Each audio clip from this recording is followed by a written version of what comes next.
Assalamualaikum warahmatullahi wabarakatuh. Innal hamdalillah wassalatu wassalamu ala Rasulillah wa ala alihi wa sahbihi wa mawalah. Wala haula wala quwwata illa billah. Subhanaka la ilma lana illa ma 'allamtana innaka antal alimul hakim. Rabbi shrah li sadri wa yassir li amri wahlul 'uqdatam min lisani yafqahu qawli, amma ba'du. Jamaah sekalian saya hormati, alhamdulillah kita bertemu kembali di majelis yang mulia ini. Semoga pertemuan ini memberikan manfaat kepada kita dan diridhoi oleh Allah Subhanahu wa taala. Amin ya rabbal alamin. Pada kesempatan pertemuan hari ini kita akan bahas Minhajul Mu'minin Al-Muhsinin fil Qur'anil Karim.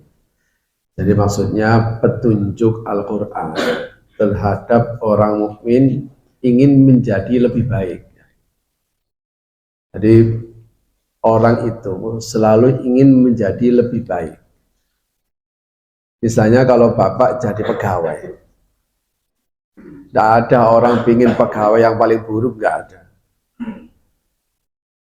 Di sini pasti ada pemilihan misalnya, pemilihan pegawai teladan. Semua orang pasti ingin, wah saya ingin mendapatkan pegawai teladan. Nah gitu.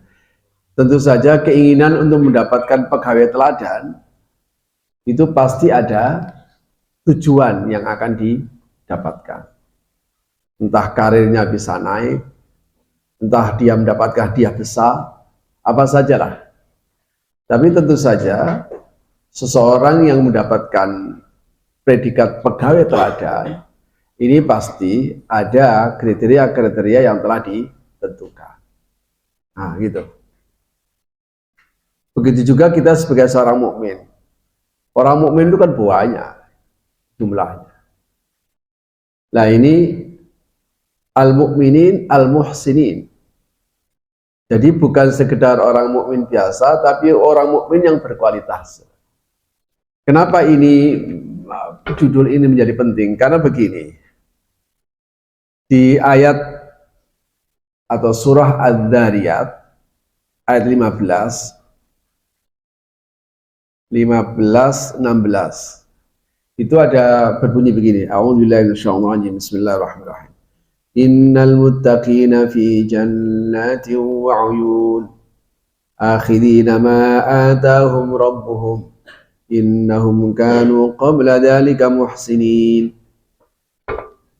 Allah mengkhabarkan kepada kita, sesungguhnya orang bertakwa itu nanti di surga. Ini kalimat berita. Kalimat berita ini berarti dia sudah ketentuan. Kalau begitu, kalimat berita ini sebenarnya bukan sekedar memberitakan kepada kita bahwa orang bertakwa itu nanti di surga. Tapi Al-Quran mengatakan, ya saya ingin di surga ya Allah, ya udah kalau gitu kamu harus bertakwa. Jadi paham ya? Jadi setiap kalimat berita di dalam Al-Quran itu tidak sekedar memberitakan, tapi di balik itu ada perintah yang perlu kita lakukan. Sebab bagi orang beragama, sebenarnya agama apapun Pak, bukan hanya Islam, agama apapun itu semuanya itu ujungnya ingin masuk surga. Agama apapun. Cuma agama apapun itu membatalkan agama yang lain semuanya. Sehingga semuanya agama, semua pemeluk agama, semua mengklaim yang paling berhak masuk surga. Nah, gitu. Agama Islam paling berhak masuk surga, yang lain masuk neraka. Nasrani paling berhak masuk surga, yang lain masuk neraka. Yahudi yang paling berhak masuk, yang lain masuk neraka. Jadi semua pemeluk agama itu paling berhak masuk surga. Nah, kalau gitu siapa yang mutusin? Presiden, tidak bisa. Yang mutusin adalah yang punya surga, yaitu Allah Subhanahu wa ta'ala. Karena itu semua orang beragama harus berani untuk mengatakan bahwa agamaku yang paling benar. Islam ada, misalnya saya muslim, saya katakan Islam yang paling benar. dan hanya orang Islam saja yang berhak masuk surga. Harus begitu. Maksud saya bahwa semua orang beragama itu ingin masuk surga. Oke, saya kerucutkan pada kita yang beragama Islam. Artinya, kalau kita ini orang beragama, kalau orang ateis yang nggak percaya Tuhan, dia nggak punya konsep setelah mati. Dia tidak punya konsep hidup setelah mati, maksud saya. Nggak punya Tuhan, dan punya agama. Karena itu surganya surga dunia. Makanya kalau dia itu punya dunia, mumpung masih hidup, gitu. Makanya disenang-senangi, mumpung masih hidup. Tapi kalau kita yang punya agama, aneh kalau kita tidak ingin surga. Apa ya? Jadi aneh kalau orang, makanya Allah itu bilang, surga itu lebih indah dari mangkok yang indah. Kenikmatan surga itu lebih indah dari perempuan yang cantik sekali. Tetapi upaya untuk menuju surga itu lebih sulit daripada meniti titian rambut di belah 7. Jadi artinya apa? Bahwa adalah tidak masuk akal dan aneh saja kalau ada orang yang sudah beragama tapi nggak pilih di surga. Itu aneh itu. Makanya ketika Allah mengatakan innal muttaqina fi jannati wa uyun, orang bertakwa itu masuk surga nanti. Berarti kita tidak di surganya, tapi di takwanya. Kalau begitu saya ingin takwa, Pak. Kenapa? Ya karena saya ingin masuk surga. Nah, bagi orang beragama itu adalah orang yang punya konsep hidup setelah mati. Orang hidup setelah mati itu pilihannya cuma 2, nggak ada yang ketiga. Pilihannya itu kalau enggak ke surga, ya ke neraka. Itu pilihannya. Nah, digambarkan oleh Al-Quran, nanti di surga mereka akan mendapatkan fasilitas akhirina ma'atahum rabbuhum. Dia akan mendapatkan apa saja yang diberikan oleh Tuhannya. Jamaah sekalian, kalau Anda bertamu pada seseorang, bertamu di rumah seseorang, kira-kira Anda dapat apa di rumah itu? Ya tergantung, kan gitu. Kalau yang punya rumah itu miskin, ya pasti kita dapat fasilitasnya terbatas. Tapi kalau yang Anda tamu itu orang yang kaya raya dan dermawan, maka Anda akan mendapatkan berbagai macam hal dan mungkin saja tak terbayangkan dalam benak Anda. Jangankan kok kepikir naik mobil, ini tahu-tahu disuruh naik mobilnya yang paling mewah. Waduh, namanya juga tamu dan sahabat. Udah naik aja. Rolls Royce itu kan cuma nama. Kok tahu-tahu Bapak suruh naik, ini kan tak terbayangkan bagi kamu. Bisa nggak itu terjadi? Bisa. Itu manusia padahal. Dan orang seneng banget karena dia mendapatkan fasilitas. Makanya orang berlomba-lomba kepingin kenal sama orang seperti begitu. Untuk apa? Untuk mendapatkan fasilitas itu. Kalau seandainya kita tidak mendapatkan kekayaan seperti mereka, ya paling tidak saya kenal lah. Sehingga saya bisa menikmati apa yang dia miliki. Tempat tidurnya enak, kita bisa menikmati. Kendaraan bagus, bisa nikmati. Loh, ini yang ngasih fasilitas itu adalah Allah Sang Rabbul Alamin. Tentu saja jauh lebih dahsyat. Jadi makanya ini menjadi penting supaya apa? Supaya kita menjalani agama kita di dunia ini itu menjadi tenang. Tidak merasa hasut sama nikmat orang lain. Tidak merasa bahwa Allah sepertinya tidak memperlakukan adil. Tidak merasa sepertinya Allah memperlakukan tidak adil pada kita. Hanya gara-gara sudah rajin sholat, sudah jadi ngaji, dapatnya sedikit. Nah, tapi kalau kita paham, lawan dunia loh. Dunia itu ada hukumnya. Siapa dapat apa diberikan kepada siapa, itu bukan kita yang ngatur. Hanya Allah.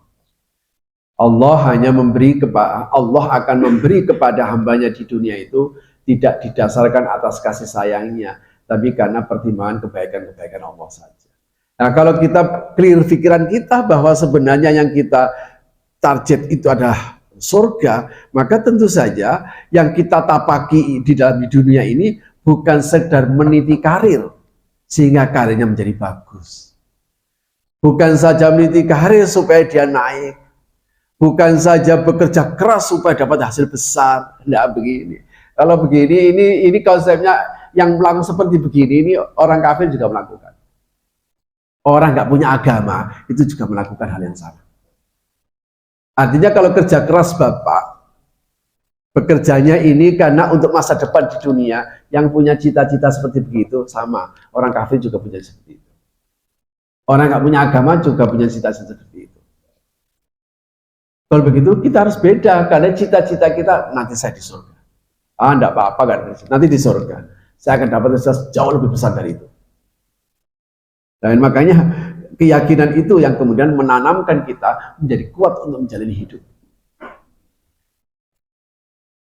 Ini kemarin ada goyang dikit aja, apa itu? Gas LPG. Waduh, saya sampai nggak ngikuti acara, tahu-tahu sudah boleh kembali. Karena memang nggak pernah saya pikir dunia ini ngapain dunia dipikir. Oh, sudah ada yang ngatur. Nah, Allah bilang begini, pokoknya orang bertakwa nanti akan di surga. Kalau kamu di surga, ya bertakwalah.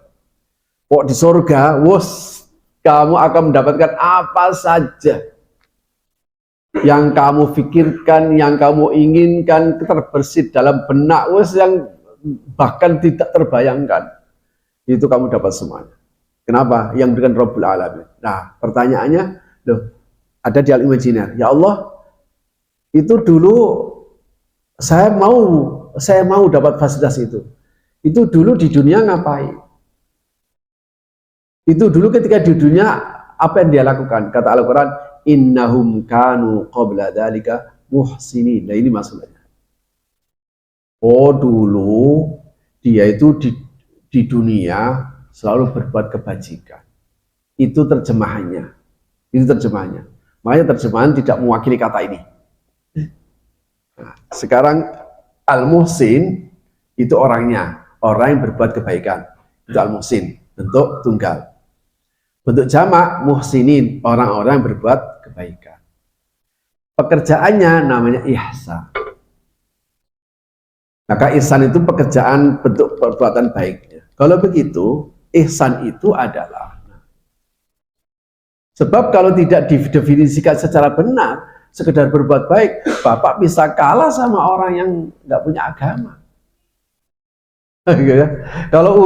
Kalau hanya didefinisikan bahwa berbuat baik, jangan-jangan Bapak bisa kalah sama orang lain.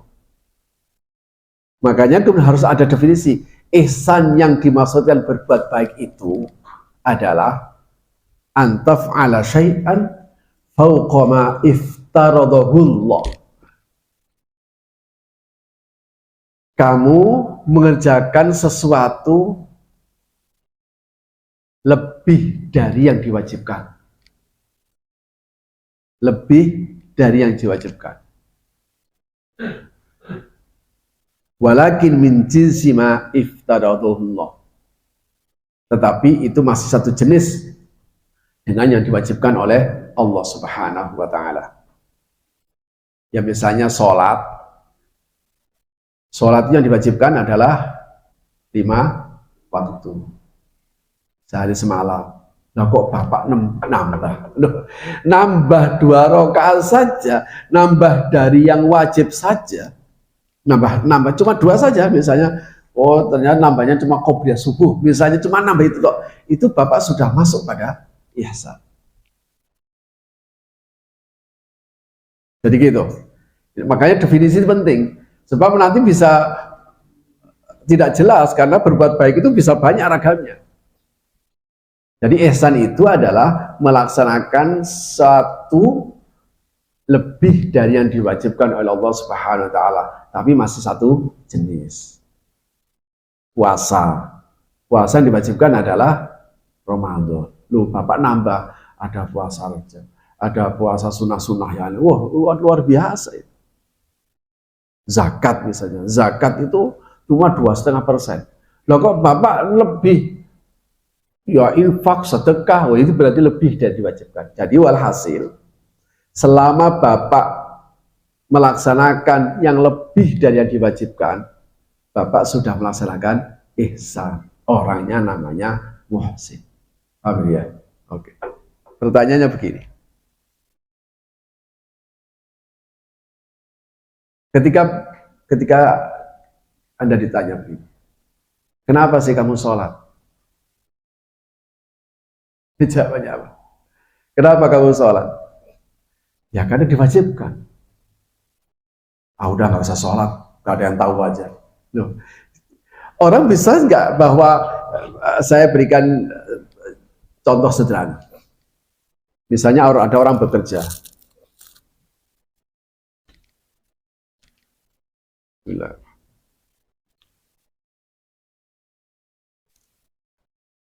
Dia bekerja di kantor, ya di ruangan. Dia malas-malasan gitu. Sama temannya ditegur, bos mau datang. Waduh, langsung ya, langsung berubah total itu. Nah, suatu saat bosnya lewat, udah kembali lagi. Ternyata dia nggak tahu kalau, nggak tahu apa? Itu ada CCTV. Waduh, jadi baik lagi karena ada CCTV. Di luar CCTV, udah lagi. Artinya apa? Orang itu seringkali berbuat yang terbaik ketika ada bosnya. Ini biasa aja, tidak nyindir siapapun, tidak ada yang nyindir. Nah, ini biasa aja. Saya mungkin juga begitu. Jadi orang biasa melakukan perbuatan yang terbaik itu kalau ada bosnya, ada pimpinannya, ada ketua. Itu baru dia. Loh. Tapi ada orang yang dia itu tidak dipengaruhi oleh bosnya. Tidak dipengaruhi bahwa bosnya itu ada atau tidak. Tetapi dia sangat bersyukur karena bosnya ngangkat dirinya. Misalnya saya seorang pimpinan dari perusahaan. Ada seorang si A, dia itu asal terpuruk banget. Akhirnya saya selamatkan, kemudian saya entas dari kemiskinannya, saya masukkan di perusahaan saya, kemudian dari pegawai. Masya Allah, dia ini untuk mewujudkan rasa syukurnya, dia tunjukkan dedikasinya secara kuat. Bekerjanya dengan giat, dedikasi yang cukup tinggi terhadap perusahaan itu. Padahal dia ada bosnya. Halo itu udah biasa aja. Enggak, ini saya itu harus bersyukur karena bosku ngangkat aku. Loh, ini artinya bahwa dia melaksanakan itu meskipun tidak ada CCTV, dia karena bosnya melihat. Oke, saya contohkan yang pertama saja, yang ada CCTV. Kalau CCTV itu adalah manusia yang memiliki, Bapak bisa nyelinap. Kita bisa nyelinap. Misalnya di ruangan itu CCTV, tadi luar nggak ada, di sana nyantai. Di sana CCTV nyantai. Selama itu bikinan manusia, maka kita bisa nyelinap. Selama pimpinan itu adalah manusia, kita bisa menghindar dari manusia. Tetapi kalau Allah, CCTV-nya ada di mana-mana. Kita tidak bisa menghindar. Kalau gitu, orang ketika Bapak melaksanakan sholat begini ini pasti bukan karena takut sama pimpinan, benar ya? Kalau takut sama pimpinan, sekarang pimpinannya nggak ada, Bapak nggak sholat, nggak akan dicari. Nggak akan dicari. Jadi artinya ketika Bapak sholat saja, itu sudah luar biasa, berarti Bapak ini masuk, Allah itu tahu. Makanya ketika di mana saja Anda berada, meskipun tidak ada yang kenal, seandainya Bapak nggak sholat, mereka nggak ngurus, Bapak tetap saja waktu sholat masuk ke kamar mandi, wudhu, dan kemudian sholat. Nah, jadi artinya apa? Bahwa orang berbuat kewajiban itu, menjalani kewajiban itu, karena dia menyadari bahwa dia dilihat oleh Allah Subhanahu wa Ta'ala. Nah, kalau gitu, muhsin, orang kemudian mendapatkan julukan muhsin, orang yang berbuat terbaik. Artinya, orang kok mau melaksanakan lebih dari yang diwajibkan. Loh, yang diwajibkannya kalau bisa dikurangi kok. Ada orang jalankan lima waktu itu merasa berat, ada nggak? Ada. Ya mudah-mudahan Bapak tidak termasuk. Jadi itu, ya, jalan 5 itu udah 5 itu nggak bisa di korting. Boleh nggak Pak korting 25% gitu? 5 ini sudah nggak bisa di korting, ini sudah pakem. Tapi ada orang yang nggak bisa 5, bisanya 2, atau bahkan tidak bisa. Itu bukan berarti bahwa dia itu tidak kuat. Bukan berarti dia itu nggak bisa, tapi dia tidak punya kesadaran bahwa sebenarnya Allah itu ada. Nah, kalau ini dijalani oleh orang tidak yang punya agama, aneh saja. Oh, kamu punya agama, kok melaksanakannya wajib saja enggak? Padahal kewajiban yang kita lakukan itu tidak ada apa-apanya dengan kemampuan yang kita miliki. Ya Allah, cuma sholat 5 waktu, kecil banget. 5 waktu, 5 sekali sehari, cuma 17 rakaat. Setiap kali waktu cuma 5 menit, aduh kecil sekali, jadi kecil banget. Artinya kalau sampai ada orang nggak kuat itu pasti aneh. Nah, tapi orang muhsin cara berpikirnya nggak begitu, karena dia merasa dilihat oleh Allah. Makanya disebutkan al-muhsin alladzi yadkhulu fi maqamil ihsan. Ketika seseorang itu sudah masuk pada peringkat ihsan, siapa orang ini? Kok dia nekat? Wong yang lain saja kewajiban aja nggak dilaksanakan. Ulangi. Wong ada manusia lain saja nggak melaksanakan kewajiban sebagaimana kita lakukan. Ada sementara orang kewajiban saja tidak bisa dilakukan secara sempurna. Loh, kok ini ada orang yang melaksanakan lebih dari yang diwajibkan? Itu kan aneh itu.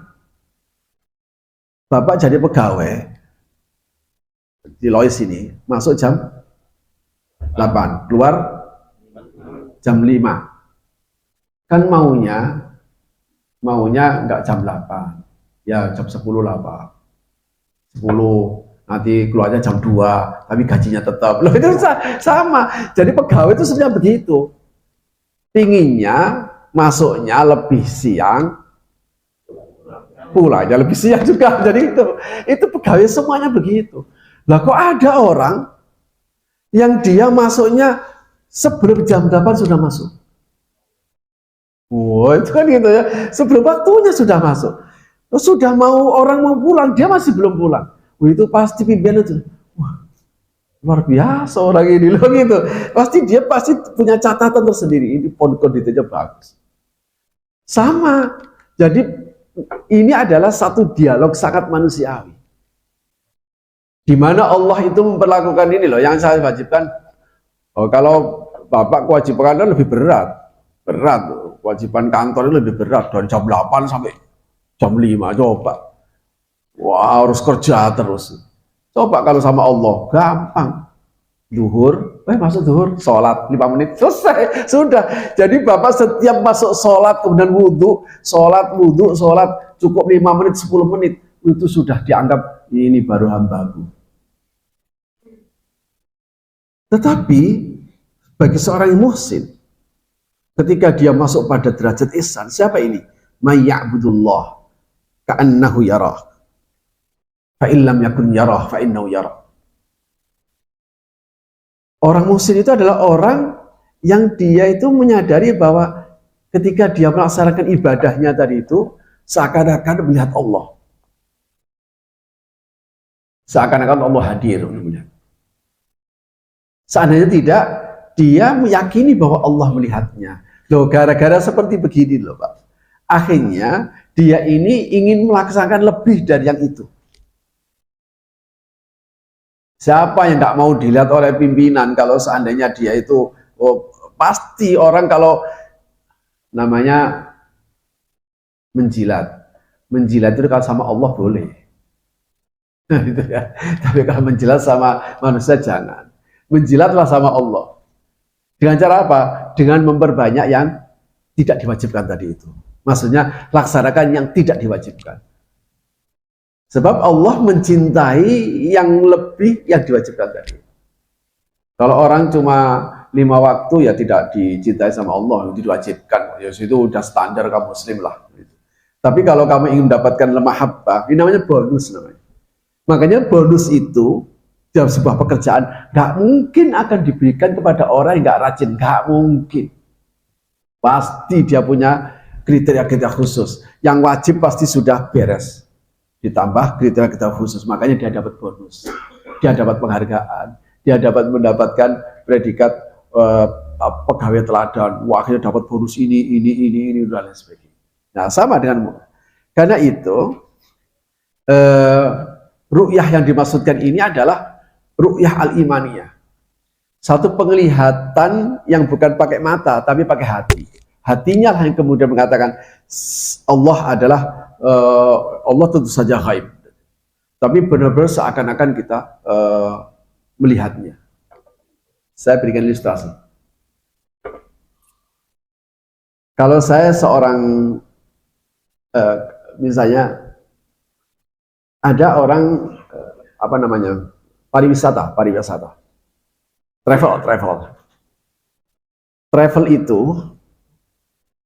travel itu untuk meyakinkan Bapak bahwa tempat itu adalah indah sekali. Kalau Bapak sebagai pegawai travel, caranya gimana? Pasti nggak mungkin pakai kata-kata, langsung gambarnya. Jadi ada paket gambar ini di mana? Oh, ini Danau Toba. Ini di mana? Ini Raja Ampat. Ini di mana? Padahal belum tentu itu. Itu padahal Bapak nggak ngelihat. Itu hanya dibayangkan. Makanya surga itu semua di Al-Quran itu hanya bayangan saja. Dibayangkan surga itu, pokoknya indah. Apa yang kamu inginkan semua, waduh. Loh, orang itu hanya dengan brosur, Pak. Brosur. Itu saja rela mengeluarkan uang besar. Ini di mana? Ini di Cina ini. Pokoknya Pak, Bapak saya ingatkan, jangan mati dulu sebelum Bapak kesini. Loh, gitu. Itu bisa orang itu bisa mengeluarkan, ya Allah, Bapak ngaji begini nih, yang di bawah surga itu, bayar Bapak? Bayar berapa Bapak? Malah dapat roti dong. Coba paket tadi itu. Dia harus mengeluarkan ratusan juta sampai di sana, nggak taunya ketemu tembok. Ya tembok Cina maksudnya. Itu gara-gara misalnya, ini di mana? Ini Menara Eiffel. Ini ikon di Paris. Berapa bayarnya?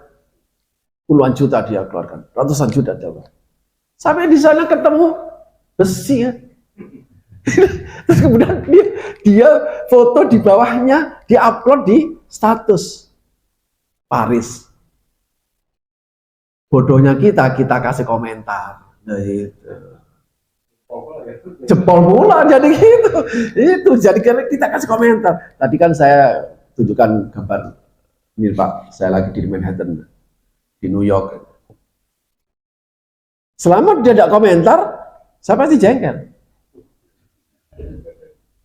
Saya komen, wah hebat, wah itu yang menjadikan orang bangga dengan di mana saja dia berada. Itu gara-gara ada yang ngasih jempol.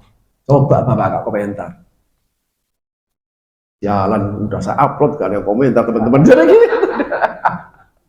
Jadi, coba hanya pakai brosur itu sudah meyakinkan. Padahal ketika dituju, Bapak pernah ke apa itu Dieng. Iya.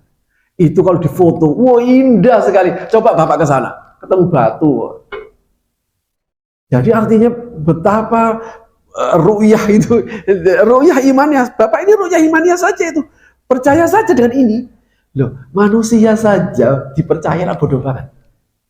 Kalau manusia saja dipercaya dan dia rela mengeluarkan uang besar-besaran, ratusan juta Pak untuk seperti begini ini, ratusan juta, dan pulang dari sana capek. Beda dengan ziarah. Saya kemarin ziarah dari sini ke Bali. Bali untuk ziarah, bukan untuk rekreasi, untuk ziarah. Ke Wali Pitu namanya, ke ziarah. Ya rekreasinya di Tanah Lot. Itu selama 4 hari 3 malam, non-stop. Pulang nggak ada, alhamdulillah nggak ada yang sakit. Istirahat jam 2, istirahat jam 12, istirahat jam 2. Jadi alhamdulillah sampai rumah nggak ada yang sakit. Pada itu destinasinya banyak yang kita kunjungi. Ya karena beda memang. Nah, Al-Quran, Allah menawarkan ini loh. Jadi ya imannya ini namanya paket iman. Ya, surga itu kan begini, itu paket iman. Nah, karena itu ada satu dialog. Dialog itu saya ambil pada Hudzaifah Al-Yamani. Hudzaifah Al-Yamani ini sahabat yang spesial di mata Rasulullah karena dialah satu-satunya sahabat yang Rasul mengatakan langsung ada sahabat yang munafik namanya ABCD kepada Hudzaifah Al-Yamani. Dan Hudzaifah Al-Yamani sampai meninggal tidak pernah mengucapkan itu. Makanya didesak sama Sayyidina Umar tetap tidak mau mengucapkan. Jadi yang disebut ketika Hudzaifah Al-Yamani diberitahu, ya tentu saja dari Allah, Jibril ke Rasulullah kepada Hudzaifah Al-Yamani. Wah, kata Rasulullah, ternyata sahabat-sahabatku itu ternyata munafik. Munafik itu bukan punya jiwa munafik ya. Munafik itu kafir sebenarnya. Cuma kafirnya disembunyikan. Yang ditanyakan, ditambahkan adalah Islam. Berarti orang melihatnya kafir atau Islam? Islam. Tapi sebenarnya kafir itu kan gitu. Akhirnya sama Hudzaifah Al-Yamani, ya kalau gitu bunuh aja Rasulullah. Itu nanti membahayakan Islam. Apa jawab Rasulullah? Tidak. Saya kalau bunuh mereka, apa kata orang? Pasti sahabat akan mengatakan, orang lain akan mengatakan, Muhammad telah membunuh sahabatnya sendiri. Kenapa? Karena orang lain melihatnya dia Islam. Akhirnya apa? Ya udah, Hudzaifah Al-Yamani ya ketika dia ketemu, sialan orang munafik padahal, tapi dia nggak bisa bukti, nggak ada buktinya. Akhirnya saya nah, Hudzaifah Al-Yamani suatu ketika ketemu sama Rasulullah, kaifa asbahta? Kaifa halukal imani? Hudzaifah, gimana kabarmu? Maksudnya kabar itu bukan kesehatan. Kita kan gitu. Gimana kabar? Alhamdulillah sehat. Kali ini enggak. Maksudnya Rasulullah kan nanya kabar itu pasti imannya. Gimana keadaan imanmu hari ini? Kata Hudzaifah, ya Rasulullah, azibtu nafsi 'anid dunya. Saya itu sekarang itu merasa tawar ya Rasulullah dengan dunia ini. Wah ini yang ini saja udah ruwet kita. Untuk yang satu ini saja kita sudah ruwet. Kita nggak pernah merasa tawar dengan dunia. Selalu merasa manis. Ini yang paling berat itu. Makanya hijab kita itu terlalu tebal, Pak. Karena kita tetap menganggap manis dunia ini. Ini hijab yang paling berat. Kita tetap menganggap senang itu kalau ukurannya dunia. Kita tetap bahagia itu ukuran dunia. Mulia itu ukurannya dunia. Nah, selama kita masih seperti begini, ya hijabnya masih terlalu berat. Tapi masih Islam, alhamdulillah. Itu masih untung. Maksudnya mengalahkan ini. Ini bukan berarti anti dunia, enggak. Bisa jadi orang miskin lebih kedunian, tahu kedunian ya? Kedunian itu bahasa Indonesia apa? Keduniaan. Itu susah dibahas. Kalau Anda dari orang Jawa pasti ketahui. Dasar kedunian. Itu pasti saya tahu istilah ini. Kedunian ini gimana? Ya, kalau di bahasa Indonesia keduniaan, tapi ya nggak pas seperti yang diinginkan orang Jawa. Jadi orang miskin itu bisa jadi lebih serakah terhadap dunia daripada orang kaya. Belum tentu. Jadi tidak ada hubungannya dengan kaya dan miskin. Namanya sifat keduniaan itu. Sifat kedunian itu. Jadi nggak ada urusan dengan itu. Akhirnya kata dia begini, saya itu bisa menjaga jarak saya dengan dunia. Terus gimana yang kamu rasakan? Fastawa indi dhahabuha wa madaruha. Ay anna dhahab tusawi ma'al hasa. Kata dia. Saya itu perasaannya sama aja, emas, pakai emas, cincin emas atau logam bagi saya sama aja. Emas sama logam yang sama aja. Kita ini kan barang itu mahal kan kita ngomong sendiri. Saya pernah, biasa saya pegang cincin. Ya, cincin apa itu blue sapphire. Ya. Terus saya akan pakai cincin begini. Terus dilihat sama teman. Saya sebenarnya cincin bagi saya cincin itu ya sama aja ya cincin begitu. Jadi gara-gara ada teman saya bilang, Cak, saya lihat cincinnya dulu. Saya kasihlah cincin. Lihat, dia tahu dia. Wah, ini suratnya ada nggak? Lu ada? Kau nanya suratnya? Oh ini aja dikasih, kamu kau nanya suratnya jadi. Tapi gara-gara omongan itu Pak saya jadi pengaruh. Padahal saya nggak pengaruh. Mau itu belum pasir, mau bagi saya cincin ya cincin aja sama aja. Yang penting untuk pemanis saja. Tapi gara-gara omongan dia, itu gara-gara omongan kan kita. Uang itu kan kertas saja. Tapi gara kita bilang ini uang, ini 100.000. Itu akhirnya ini 100.000 nilainya lebih tinggi Jadi sebenarnya ada banyak hal yang bernilai, kita sendiri yang membuat nilai. Tapi ya saya tidak bermaksud untuk menjauhkan Bapak dari dunia, saya juga bikin dunia. Tapi yang paling tidak, ya janganlah dibikin standar. Ya nggak usah pakai standar bahwa kemuliaan itu dunia, enak, mobilnya bagus, ya nggak usah begini. Nanti sampai mati kalau nggak pernah bisa beli mobil ngersulo. Tahu ngersulo? Ngersulo itu apa? Ngeluh. Saya pada lebih rajin daripada dia. Loh kita begitu. Padahal saya ini lebih rajin sholatnya daripada dia. Dia malah dapat banyak. Gimana sih Tuhan itu? Akhirnya begitu. Pokoknya jangan, itu ada riwayat. Ketika seseorang itu keluar rumah dan kemudian dia menceritakan masalah hidupnya kepada orang lain, saat itulah dia tidak terima dan takdir Tuhan. Jangan pernah. Udahlah. Itu Bapak bilang enak mobil mewah itu karena nggak ikut punya. Tanya sama yang punya aja, gimana Pak rasanya naik Alphard? Ya biasa aja. Nanti semuanya begitu, biasa aja. Nanti dia akan bingung, ruwet ketika bayar pajak. Bapak enak nggak usah bayar pajak. Sudah dikasih enak kok malah bikin nggak enak. Sekarang itu pajak itu mahal. Tanya sama pajaknya berapa? Mahal. Pajak. Saya pikir, saya kemarin ketika beli mobil gini, saya memang cari yang nyaman supaya bisa tidur enak, selonjor itu enak. Pas giliran bayar pajak, mahal pajaknya. Tapi karena saya berisah, ya Allah, saya memang beli ini tidak untuk gaya-gayaan, pasti engkau akan bisa waktu bayar pajak bisa bayar pajak. Bagi saya nggak penting mau bayar pajak berapa, yang penting waktunya bayar, duitnya ada, gitu aja. Nggak usah susah. Hidup itu kan nggak begitu. Misalnya gini. Misalnya, saya ceramah, kemudian dikasih uang 15 juta. 15 juta itu bagi saya banyak atau sedikit? Bagi saya nggak penting, ketika saya 15 juta itu saya nggak butuh, saya nggak perlu uang 15 juta itu. Gitu, cara berpikir sederhana saja. Jadi, dengan begini kita jadi enak, jadi gampang. Jadi, makanya saya dianggap sama teman-teman katanya duitnya banyak, salah. Cara berpikirnya salah. Mereka nggak tahu. Tahunya mereka itu, saya kalau ada perlu pasti ada duitnya. Loh, di situ maksudnya. Sehingga mereka memutuskan mengatakan, apa ini loh, duit itu kok gak entek-entek. Loh, itu karena ketika butuh duitnya ada,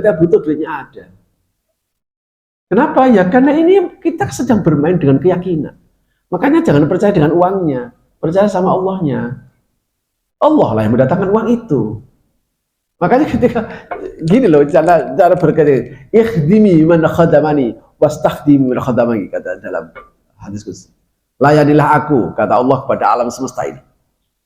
Layanilah orang yang melayani aku, kata Allah. Kalau Bapak dan Saudara menunjukkan pelayanan yang terbaik sama Allah, tidak usah khawatir. Waduh, ya Allah, makanya kiai-kiai itu, saya pernah ditunjukkan guru saya, Allah Mbah Mufid Mas'ud. Saya sampai geleng-geleng. Itu ya ini ya, kalau ini kan sudah tingkatnya sudah profesional. Jadi adegan berbahaya. Jadi tahun 89 saat itu. Kok 89? Saya belum kurang. Tahun 87. Ketika bangun, beliau dapat sumbangan dari Munawir Sadali, tapi atas nama pribadi saat itu. Munawir Sadali. Kalau nilai sekarang mungkin kecil, tapi saat itu 10 juta, Pak. Tahun 87, 10 juta. Saya lihat saja.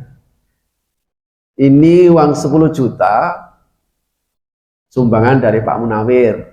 Ya Kang ya, bukan sama jadi menteri loh ya. Oh iya kan jadi menteri saat itu. Ini sumbangan sampean. Oh iya itu sumbangan pribadi itu. Itu tukangnya. Tuh. Kalau masih dikasih sekretaris, anu pasti pending. Tukangnya diambil, panggil. Kang, namanya Kang Syafa. Kang Syafa, ini uang 10 juta dari Pak Munawir. Dikasih sama beliau. Ya Allah. Apa gak ndredeg uang itu? Mulai miskin. Tapi dia hafal Quran. Jadi tukangnya itu dua-duanya hafal Quran. Yang membangun pesantren Pandanaran itu. Di Bapak 3. Langsung dikasih. Suatu saat kalau ngadakan khataman 3 hari 3 malam, semua tamu dijamu. Itu yang namanya santri, tidak ada yang bayar.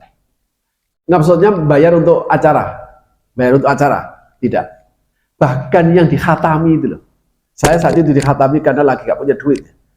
Pas di wisuda khataman, itu gak punya duit, abah saya sudah pensiun. Jadi saya hanya kuat bayar 100.000.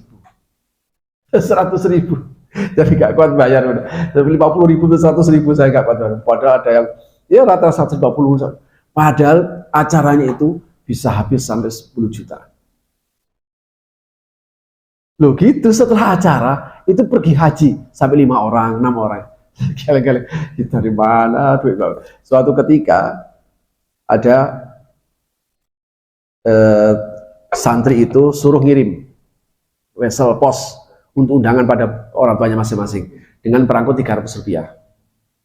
Ternyata bapak perso, bapak tahu kalau undangannya nggak banyak ya nggak tahu lah alasannya banyak. Wahid kumpulkan semuanya. Kamu kira bapak itu nggak punya duit apa untuk ngirimkan itu? Itu supaya apa? Supaya gampang saja. Dibuka pak duitnya. Isinya macam-macam. Ada dolar, ada pound sterling, ada yen. Kalau kita kan yen ono, yen nggak ono. Ya yen, ya rupiah. Jadi macam-macam. Masya Allah, kalau itu nggak bisa ditiru. Jadi artinya padahal nggak lihat beliau bekerja. Dan nggak lihat beliau bikin proposal, anti proposal, makanya itu saya tiru. Saya ini guru satu-satunya, Mbak Mufid, saya nggak punya guru Al-Quran kecuali beliau. Dan dilalah ketemu beliau dan nggak pernah kenal dengan proposal. Jadi akhirnya ya sampai sekarang nggak pernah kenal proposal. Nggak pernah saya minta pada saya. Kenapa? Ya nyatanya sampai sekarang tetap hidup.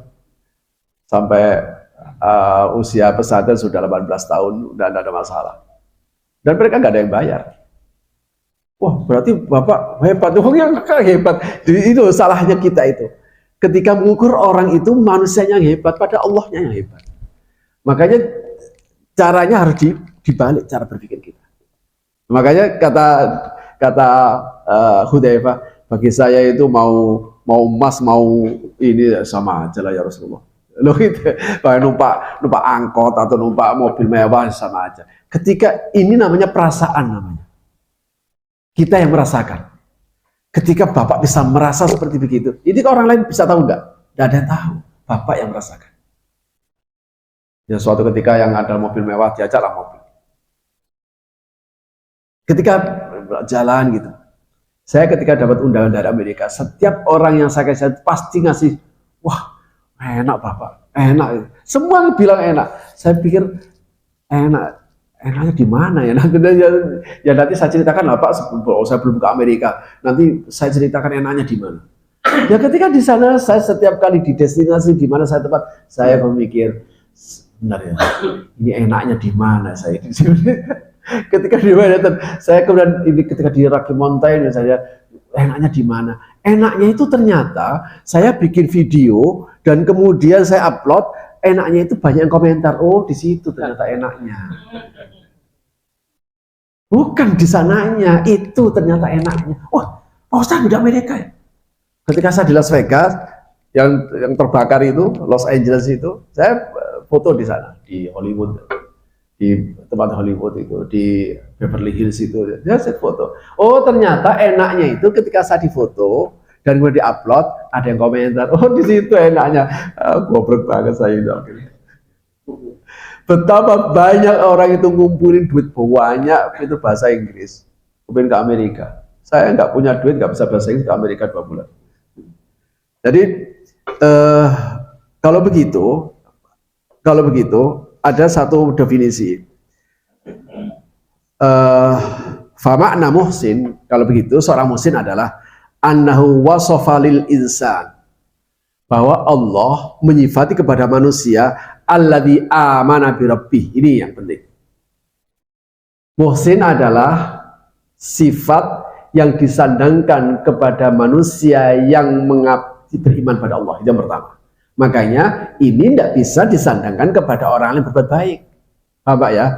Meskipun orang kafir itu berbuat, dia itu muhsin, nggak bisa. Karena syaratnya muhsin itu satu, dia harus amanah bi rabbih. Makanya Bapak itu lebih hebat daripada mereka. Makanya jangan mengunggul-unggulkan kebaikan orang kafir. Bagaimanapun dia tetap kafir, dia tetap buruk. Kita harus katakan bahwa dia itu tidak ada nilainya di hadapan Allah. Tapi paling tidak, masa iya orang kafir aja bisa dermawan, masa saya kalah? Loh, itu harusnya begitu. Jangan kemudian lebih bagusan dia meskipun dia nggak muslim, tapi dia dermawan. Dia tetap nggak ada nilainya sama Allah. Tetap dia tertolak.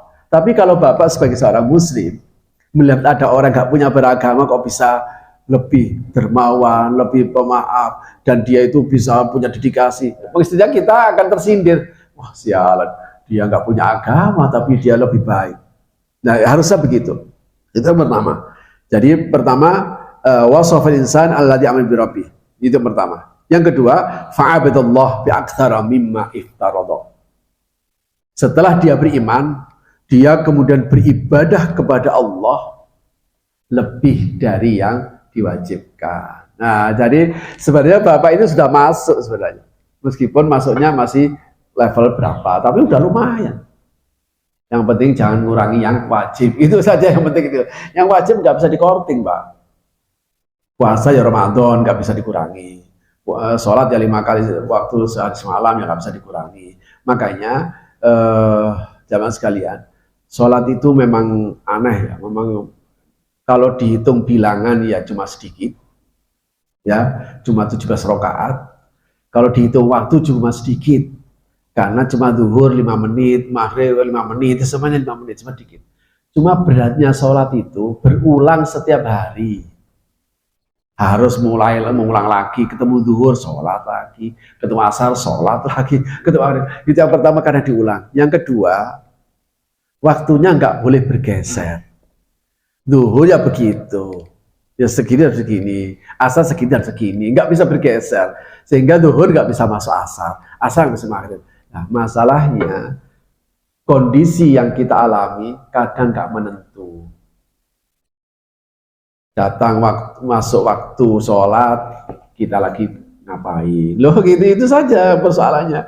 Kita lagi ada di jalan, kita lagi senang-senangnya bermain, kita lagi enak-enaknya tidur, kita lagi enaknya belanja. Jadi keadaan inilah yang kemudian menjadikan orang berat. Karena itu dianggap oleh Al-Quran bahwa orang ini, kalau orang itu nggak berat, gampang. Kamu pikir saja bahwa, kita pikir saja, saya nanti ketemu Tuhan ya. Loh gitu. Sama dengan Bapak punya tugas. Tenang aja, biasa aja lagi. Ngawur, ini mau saya setorkan nanti jam 4 mau diambil sama bos. Loh itu gara-gara begitu Bapak bisa kuat gak makan, Pak.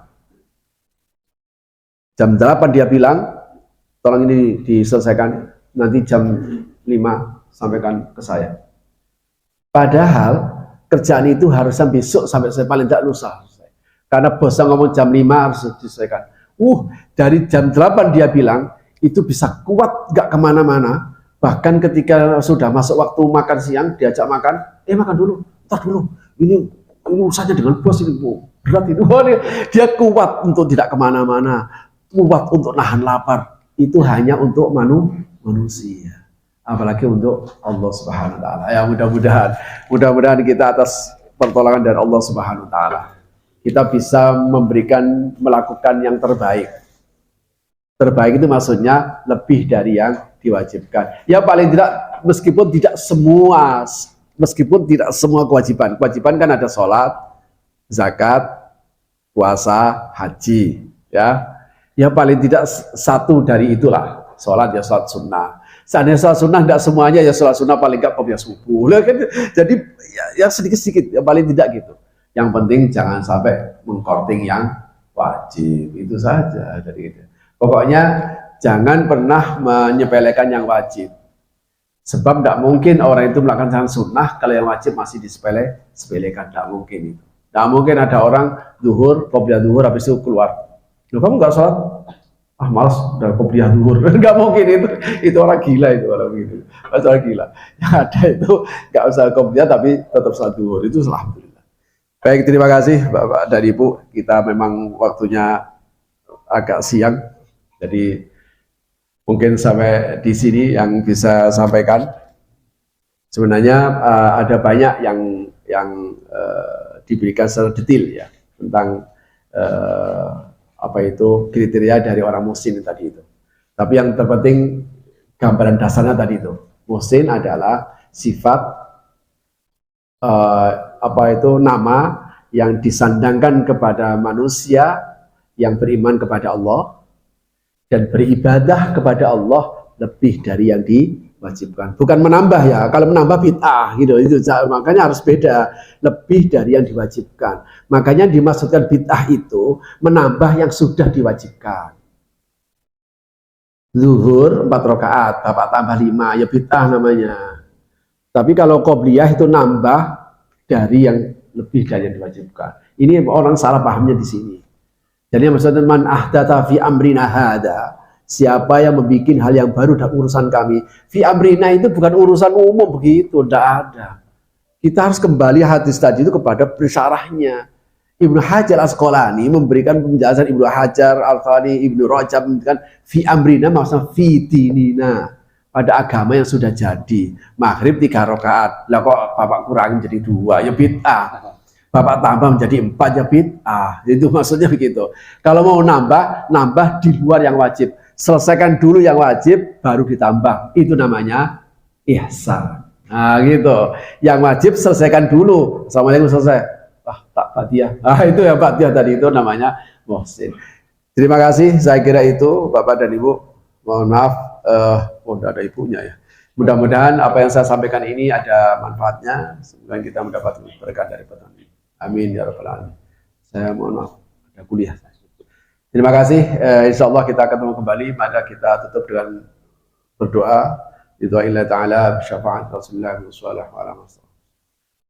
Alhamdulillah Mustafa Rasulullah sallallahu alaihi wasallam. Al-Fatihah. Bismillahirrahmanirrahim. Siratal